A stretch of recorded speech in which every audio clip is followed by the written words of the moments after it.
Mère avec quelques parents et amis qui se chargent des premières démarches auprès des parents de la jeune fille.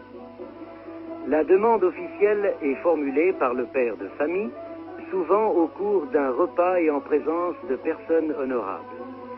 Un débat entre le père de la jeune fille et celui du jeune homme s'engage sur le montant de la dot qui, ici, est versé, contrairement à ce qui se passe en Europe, par le père du jeune homme. Une fois l'accord réalisé, la mère du jeune homme rend visite à la mère de la jeune fille et se fait précéder de cadeaux d'usage tels que tissus, henné, sucre, thé, lait et dattes. Les fiançailles officielles sont alors célébrées à la mosquée après la prière de l'Asr, qui a lieu elle-même vers 4 heures de l'après-midi. Les fiançailles durent de 6 mois à 1 an, et c'est alors le versement de la dot, qui marque la fin des fiançailles et le début des fêtes du mariage, qui durent traditionnellement plus d'une semaine. Les préparatifs ne sont pas moins longs. 15 jours avant la nuit de noces, les marieuses, que vous verrez à l'œuvre dans quelques instants, entrent en action. Elles accompagnent la jeune fiancée au bain, où une artiste en henné, colorant végétal qui teinte la peau, trace sur les mains et les pieds de la promise un dessin particulier aux mariés.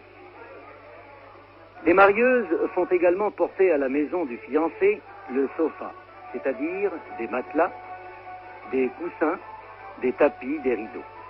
Elles aménagent une alcôve nuptiale ou darchoucha, tendue de tissus brodés et d'étoffes écarlates, où la jeune mariée viendra s'installer tout à l'heure.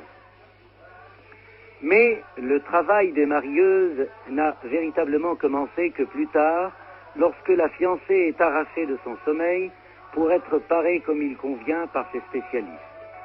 Elle la farde violemment et la couvre de lourds bijoux, d'étoffes brillantes et somptueuses. Ce costume, vous en jugerez tout à l'heure, lui donne l'allure d'une idole ou d'une divinité immobile, le regard pudiquement baissé. Les marieuses lui couvrent le visage d'un voile et la promènent lentement autour du patio. Et cette cérémonie est appelée la dora ou ronde nuptiale. Habituellement, la jeune fille est placée sur une table ronde, la mida est portée à même les épaules des marieuses qui la ramènent à pas solennel devant les invités.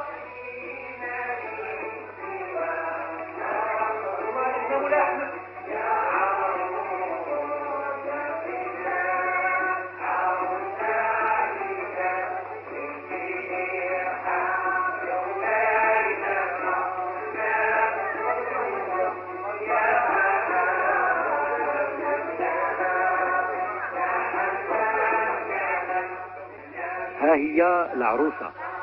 Voici la mariée, voici celle qui est engagée, voici la plus belle de la famille, gloire à sa beauté et à sa jeunesse. Elle est douce comme le miel et le sel n'a pas encore gâté ses joues.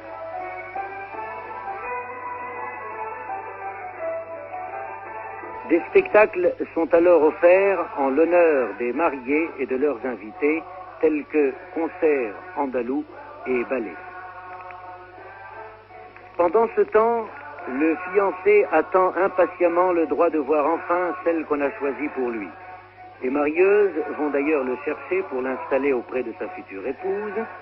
Il est vêtu d'un burnous de laine blanche dont le capuchon est rabattu jusqu'aux yeux. Il gagne l'alcôve nuptiale accompagné de la marieuse principale. Les marieuses font une nouvelle fois éloge en poussant des yeux traditionnels,